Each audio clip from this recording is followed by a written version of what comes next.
하늘에 계신 우리 아버지여, 이름이 거룩히 여김을 받으시오며 나라가 임하시오며 뜻이 하늘에서 이루어진 것 같이 땅에서도 이루어지이다. 오늘 우리에게 일용할 양식을 주시옵고 우리가 우리에게 죄 지은 자를 사하여 준 것 같이 우리 죄를 사하여 주시옵고 우리를 시험에 들게 하지 마시옵고 다만 악에서 구하시옵소서. 나라와 권세와 영광이 아버지께 영원히 있사옵나이다. 아멘.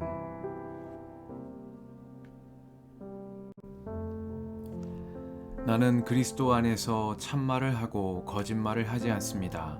내 양심이 성령을 힘입어서 이것을 증언하여 줍니다. 나에게는 큰 슬픔이 있고 내 마음에는 끊임없는 고통이 있습니다.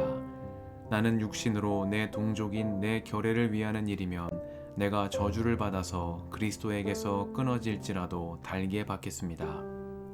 내 동족은 이스라엘 백성입니다. 그들에게는 하나님의 자녀로서의 신분이 있고 하나님을 모시는 영광이 있고 하나님과 맺은 언약들이 있고 율법이 있고 예배가 있고 하나님의 약속들이 있습니다. 족장들은 그들의 조상이요 그리스도도 육신으로는 그들에게서 태어나셨습니다. 그는 만물 위에 계시며 영원토록 찬송을 받으실 하나님이십니다. 아멘. 그러나 하나님의 약속의 말씀이 패했다고는 할 수 없습니다. 이스라엘에게서 태어난 사람이라고 해서 다 이스라엘 사람이 아니고 아브라함의 자손이라고 해서 다 그의 자녀가 아닙니다. 다만 이삭에게서 태어난 사람만을 너의 자손이라고 부르겠다 하셨습니다. 이것은 곧 육신의 자녀가 하나님의 자녀가 되는 것이 아니라 약속의 자녀가 참 자손으로 여겨지리라는 것을 뜻합니다. 그 약속의 말씀은 내년에 내가 다시 올 때쯤에는 사라에게 아들이 있을 것이다 한 것입니다. 그뿐만 아니라 리브가도 우리 조상 이삭 한 사람에게서 쌍둥이 아들을 수태하였는데 그들이 태어나기도 전에 무슨 선이나 악을 행하기도 전에 택하심이라는 원리를 따라 세우신 하나님의 계획이 살아있게 하시려고 또 이러한 일이 사람의 행위에 근거하는 것이 아니라 부르시는 분께 달려있음을 나타내시려고 하나님께서 리브가에게 말씀하시기를 형이 동생을 섬길 것이다 하셨습니다. 이것은 성경에 기록한 바 내가 야곱을 사랑하고 에서를 미워하였다 한 것과 같습니다. 그러면 우리가 무엇이라고 말을 해야 하겠습니까? 하나님이 불공평하신 분이라는 말입니까? 그럴 수 없습니다. 하나님께서 모세에게 말씀하시기를 내가 긍휼히 여길 사람을 긍휼히 여기고 불쌍히 여길 사람을 불쌍히 여기겠다 하셨습니다. 그러므로 그것은 사람의 의지나 노력에 달려 있는 것이 아니라 하나님의 자비에 달려 있습니다. 그래서 성경에 바로를 두고 말씀하시기를 내가 이 일을 하려고 너를 세웠다. 곧 너로 말미암아 내 능력을 나타내고 내 이름을 온 땅에 전파하게 하려는 것이다 하셨습니다. 그러므로 하나님께서는 긍휼히 여기시고자 하는 사람을 긍휼히 여기시고 완악하게 하시고자 하는 사람을 완악하게 하십니다. 그러면 그대는 내게 이렇게 말할 것입니다.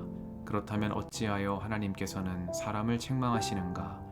누가 하나님의 뜻을 거역할 수 있다는 말인가? 오 사람아, 그대가 무엇이기에 하나님께 감히 말대답을 합니까? 만들어진 것이 만드신 분에게 어찌하여 나를 이렇게 만들었습니까? 하고 말할 수 있습니까? 토기장이에게 흙 한 덩이를 둘로 나누어서 하나는 귀한 데 쓸 그릇을 만들고 하나는 천한 데 쓸 그릇을 만들 권리가 없겠습니까? 하나님께서 하신 일도 마찬가지입니다. 하나님께서 진노하심을 보이시고 권능을 알리시기를 원하시면서도 멸망받게 되어 있는 진노의 대상들에게 대하여 꾸준히 참으시면서 너그럽게 대해주시고 영광을 받도록 예비하신 자비의 대상들에 대하여 자기의 풍성하신 영광을 알리시고자 하셨더라도 어떻다는 말입니까? 하나님께서는 우리를 부르시되 유대 사람 가운데서만이 아니라 이방 사람들 가운데서도 부르셨습니다. 그것은 하나님이 호세아의 글 속에서 하신 말씀과 같습니다. 나는 내 백성이 아닌 사람을 내 백성이라고 하겠다.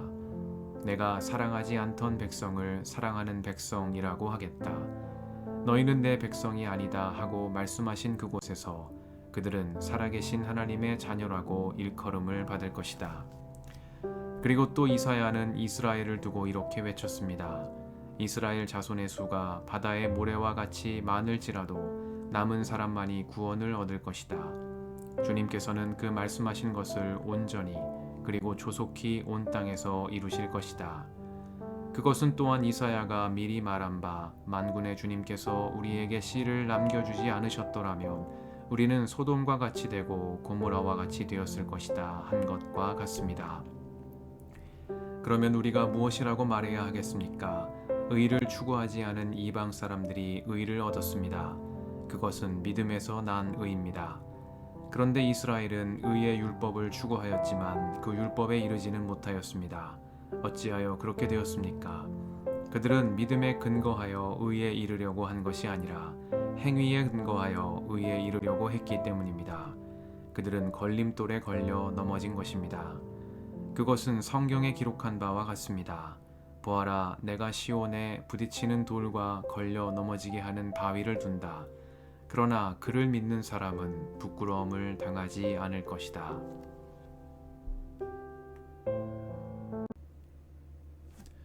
주님의 은총과 평화가 이 저녁에 여러분과 함께 하시길 빕니다. 그러나 하나님의 약속의 말씀이 패했다고는 할 수 없습니다. 이스라엘에게서 태어난 사람이라고 해서 다 이스라엘 사람이 아니고 아브라함의 자손이라고 해서 다 그의 자녀가 아닙니다. 다만 이삭에게서 태어난 사람만을 너의 자손이라고 부르겠다 하셨습니다.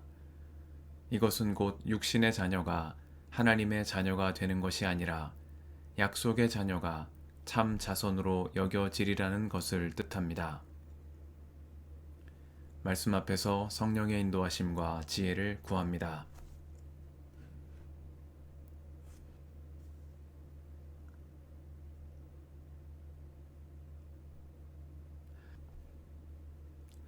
로마서 9장에서 11장은 하나님의 새 언약 안에서 맺는 유대인과 이방인의 관계, 옛 언약인 모세의 율법과 새 언약인 그리스도의 복음의 연속성에 대한 사도 바울의 말씀을 전합니다.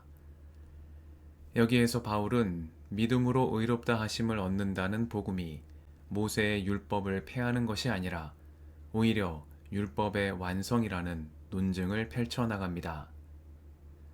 앞서 바울은 율법의 행위로는 하나님의 의에 이룰 수 없으며 오직 그리스도를 믿음으로 의롭다 하심을 얻는다는 복음을 전했습니다. 이러한 바울의 주장은 그의 동족 유대인들로부터 많은 오해와 비난을 불러일으켰습니다. 그가 전하는 복음이 모세의 율법과 성전의 전통을 부정하는 말처럼 들렸기 때문입니다.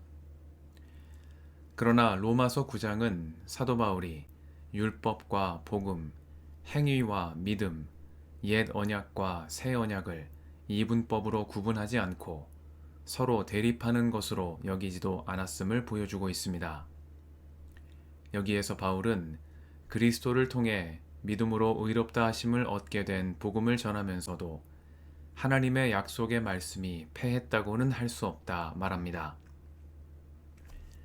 그는 로마서 9장에서 11장에 걸쳐 먼저 자신의 이방인 선교가 하나님께서 이스라엘 백성과 맺으신 율법의 언약을 폐하는 것도 아니요 하나님의 자녀로서 이스라엘 백성에게 주신 특권을 부정하는 것도 아니라는 사실을 밝힌 후에 이어 이스라엘에 대한 하나님의 약속이 이방인들을 구원하시는 하나님의 은혜와 모순된 것이 아니라는 주장을 펼쳐나갑니다.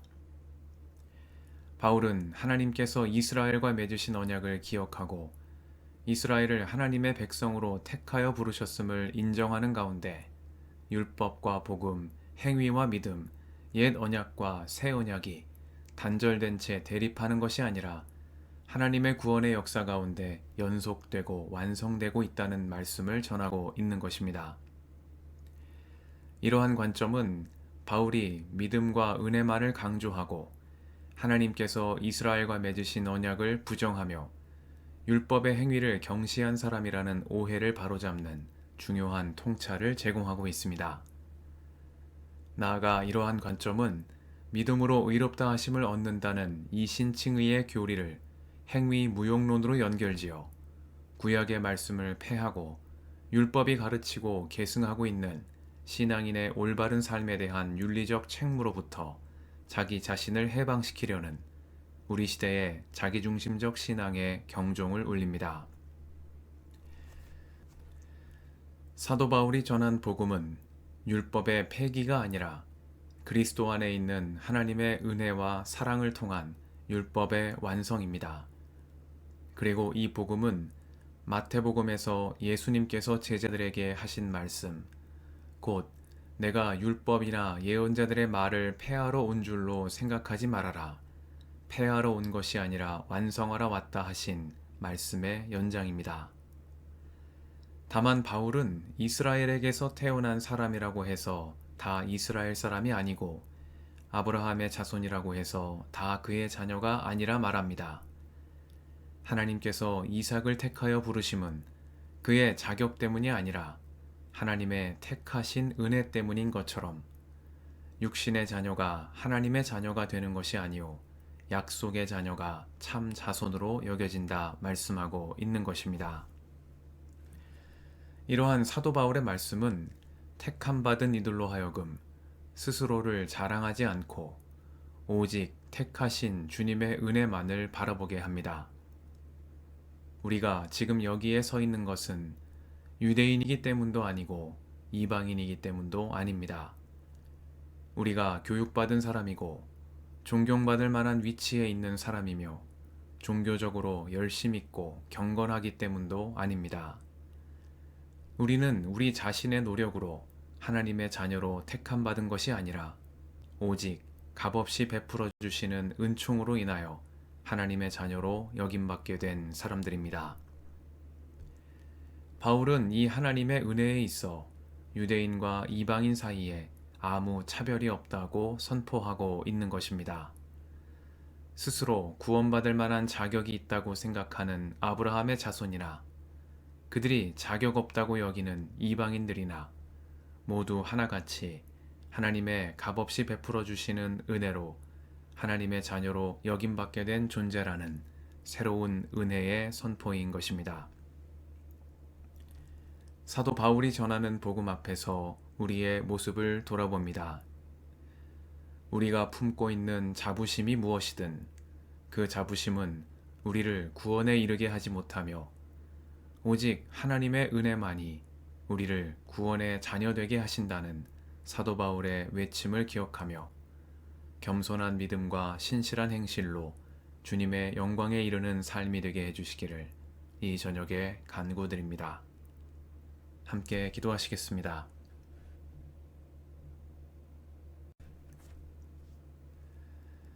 주님, 오늘도 이 저녁을 허락하시니 감사합니다.